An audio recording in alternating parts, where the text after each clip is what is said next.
yang sama-sama kita muliakan pemangku manaqib online internasional Al-Mukarram wal Mukarram Bapak Haji Bambang Purwantoro, para wakil talqin, pangurus guru agung di mana saja berada, wabil khusus yang dihadirkan oleh Allah, Al-Mukarram, Al-Muhtaram, Bapak Kiai Mahya Al-Bukhairi dari Jeddah, dan Al-Mukarram, Al-Muhtaram, Bapak Kiai Haji Anak Ashtar dari Surabaya. Bunda Haya sebagai pendiri pendidikan internasional, para kiai, para asatidz wal asatidzat, para petugas manaqib, para ikhwat akhwat yang ada di dalam negeri maupun di luar negeri. Nantiasa diistiqomahkan oleh Allah, dipanjangkan umur, diberikan kesehatan yang sempurna, dimudahkan, dilimpahkan, diberkahkan rezeki yang halal untuk bekal beribadah kepada Allah, ditinggikan derajat, ditambahkan kemuliaan, dipenuhi segala hajat kebutuhan dunia dan akhirat, hajat pribadi maupun keluarga besar. Yang sedang sakit diangkat penyakitnya, yang usaha dimajukan usahanya, yang dagang dilarikan dagangannya, yang dalam perjalanan diselamatkan perjalanan. Al-Fatihah. A'udzubillahi minasyaitonir rajim. Bismillahirrahmanirrahim. Alhamdulillahirabbil alamin arrahmanir rahim maliki yaumiddin.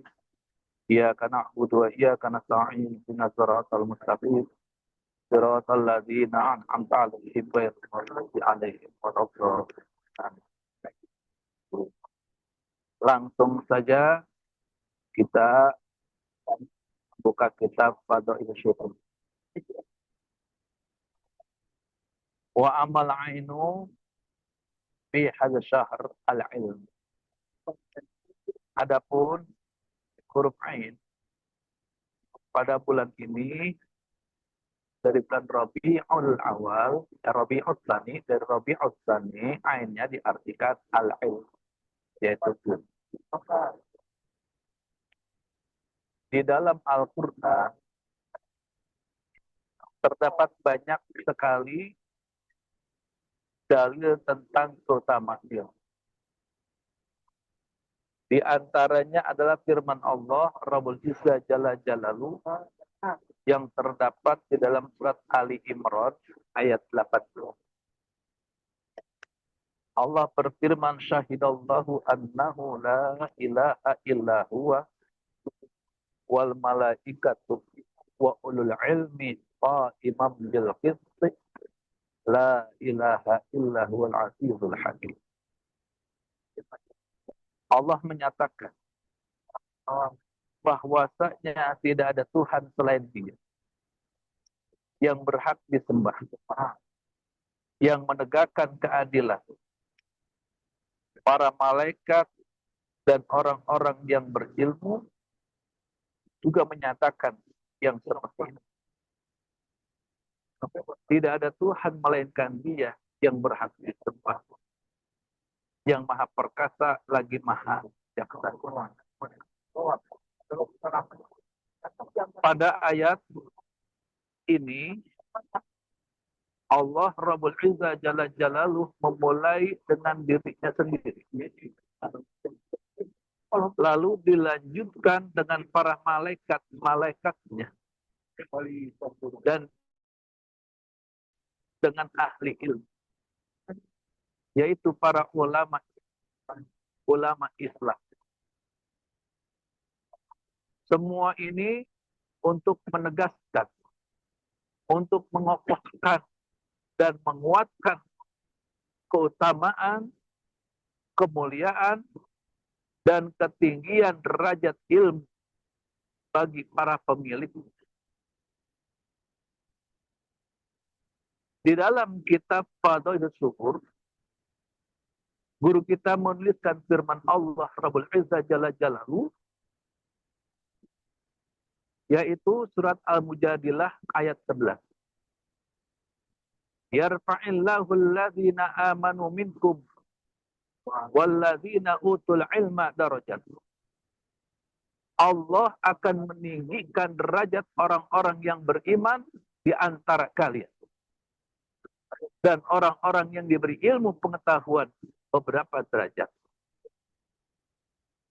Sayyid Ibnu Abbas radhiyallahu an berkata, para ulama itu memiliki sebanyak 700 tingkat di atas derajat orang-orang mukmin yang bukan ulama. Dan jarak antara derajat pertama dengan derajat yang kedua sejauh perjalanan 500 tahun. Allah memerintahkan kepada Nabi kita, Nabi Muhammad SAW, untuk bertanya pada surat Az-Zumar ayat 9, Qul hal yastawil ladzina ya'lamuna wal ladzina la ya'lamun. Tanyakanlah, hai Muhammad, adakah sama orang-orang yang mengetahui dengan orang-orang yang tidak mengetahui? Orang yang pandai dengan orang yang bodoh. Tentu sudah pasti tidak ada kesamaan sedikit. Oleh karena itu, Allah Rabbul Izzah Jalla Jalaluhu mewajibkan untuk kita semuanya umat Islam untuk menuntut ilmu. Sebagaimana sabda Rasulullah sallallahu alaihi wasallam, "Thalabul ilmi fariidatun ala kulli muslimin wa muslimatin." Artinya menuntut ilmu itu sangat wajib hukumnya bagi setiap orang Islam. Bukan hanya sekedar kewajiban, tetapi sangat wajib. Karena di dalam hadis ini terdapat tak mubalaghah, faridatun, asalnya fardun, ditambahkan tak mubalaghah menjadi faridatun yang menunjukkan arti sangat. Jadi maknanya dalam tak marfutoh yang disebut mubalaghah ini adalah sangat. Dan keutamaan menuntut ilmu, dikatakan 1 jam itu masih lebih utama daripada bangun malam untuk sholat sunnah.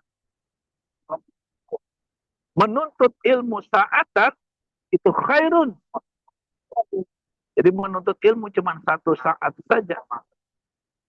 Lebih baik, lebih utama min qiyamil laili, daripada bangun di tengah malam untuk sholat sunnah. Dan menuntut ilmu itu dalam 1 hari saja masih lebih utama daripada puasa 3 bulan berturut-turut. Talabul ilmi sa'atan khairum min qiyamil lailati wa talabil ilmi wa talabul ilmi yauman khairun min syami salatati asyhurin. Tetapi hadirin wal hadirat, ikhwan dan akhwat sekalian rahimakumullah, tidaklah semua ilmu itu wajib dipelajari oleh setiap orang Islam. Dan ilmu yang wajib dipelajari oleh setiap orang Islam itu hukumnya fardu ain. Cuma ada 3 macam ilmu yang wajib dipelajari oleh kita, umat Islam. Yang pertama, ilmu yang dapat memperbaiki ketaatan. Dan yang kedua, ilmu yang dapat meluruskan akidah. Dan yang ketiga, ilmu yang dapat membersihkan kalbu. Inilah 3 macam ilmu yang wajib dipelajari oleh umat Islam. Ya, yang pertama, memperbaiki ketaatan kita, kedua meluruskan akidah, dan ketiga untuk membersihkan kalbu. Ilmu yang dapat memperbaiki ketaatan dalam beribadah kepada Allah itu namanya ilmu syariat. Dalam ibadah kita mesti mengerti syarat dan rukun. Dalam syariat ada syarat dan rukun. Maka kita harus mengerti syarat dan rukun untuk memperbaiki ketaatan kita dalam beribadah kepada Allah.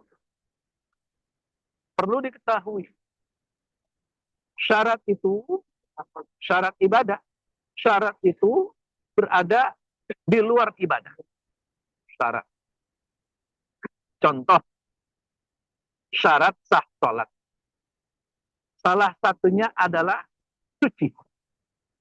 Baik suci dari hadas besar ataupun hadas kecil. Hadas besar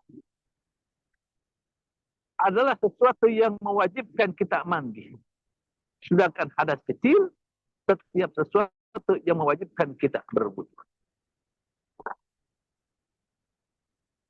Dan rukun dalam beribadah itu ada di dalamnya. Tadi saya ulangi lagi, syarat adanya di luar ibadah, rukun adanya di dalam ibadah. Contoh rukun, membaca takbiratul ihram, takbir permulaan di dalam sholat, hukumnya adalah wajib. Ketika kita berdiri menghadap arah kiblat, kita mengucapkan takbiratul ihram. Ini adalah hukumnya wajib. Takbir ihram, takbir permulaan di dalam salat, yang hukumnya adalah wajib.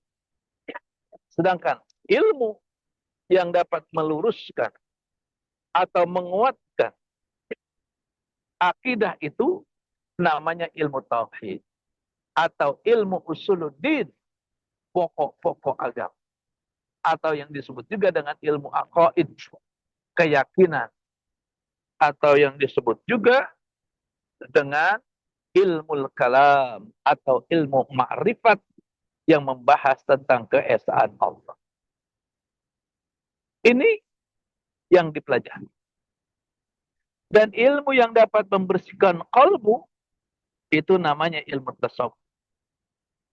Ilmu untuk taqarrub, mendekatkan diri kepada Allah, mengendalikan hawa nafsu, menghiasi akhlak dengan akhlak yang baik, dengan akhlak yang mahmudah. Ilmu inilah yang wajib dipelajari oleh setiap orang Islam. Wa qad syahida Rasulullah sallallahu alaihi wasallam bi anna talabal ilm mausilun ilal jannah. Wa innal malaikatal kiram ta'zimu talabal ilmi ikraman lil ilmi. Wala ta'zimun ila man kana aziman fi malakutis samawat. Rasulullah sallallahu alaihi wasallam bersaksi bahwasanya menuntut ilmu itu akan menyampaikan seseorang masuk ke dalam surga. Dan malaikat pun akan mengagungkan penuntut ilmu sebagai penghormatan kepada ilmu itu sendiri. Dan para malaikat itu tidak akan mengagungkan para penuntut ilmu kecuali apabila orang itu telah tercatat dengan ilmunya sebagai orang yang mulia di kerajaan langit. Mengapa seperti itu hadirin? Para ikhwat dan akhwat sekalian. Karena orang yang berilmu itu apabila beramal, maka dia akan beramal dengan ilmunya. Sedangkan orang bodoh beramal dengan nafsu. Ibnu Ruslan berkata dalam zubatnya, wa kuluman bighairi ilm ya'malu a'malu wa mardudatun la tuqbalu. Setiap orang yang beramal tanpa ilmu, maka amalnya harus ditolak, tidak diterima. Al ilmu imamul amal, wal amal tabi'at. Ilmu itu adalah pemimpinnya amal, dan amal itu adalah pengikutnya. Seperti dikatakan oleh Sayyid Syekh Sahibul Wafa Tajul Arifin radhiyallahu an di dalam fatwanya, al ilmu amaliyah wal amalu ilmiyah. Al ilmu ma'al amal wal amal ma'al ilmi. Ilmu adalah amaliyah dan amal itu adalah ilmiah. Artinya ilmu itu diiringi bersama dengan amal, dan amal itu diiringi bersama dengan ilmu. Seperti Allah Rabbul Izzah Jalla Jalalu mengutus Nabi Musa dan Nabi Harun secara bersamaan. Nabi Harun diutus dengan ilmu amaliyah, dan Nabi Musa diutus oleh Allah dengan amal ilmiahnya. Kenapa? Sebab Harun lebih fasih daripada Nabi Musa. Karena Nabi Musa lidahnya cadel ketika masih kanak-kanak memakan bara api. Demikian yang dapat saya sampaikan, kurang lebihnya saya mohon dibukakan pintu maaf yang sebesar-besarnya. Wassalamualaikum warahmatullahi wabarakatuh. Waalaikumsalam.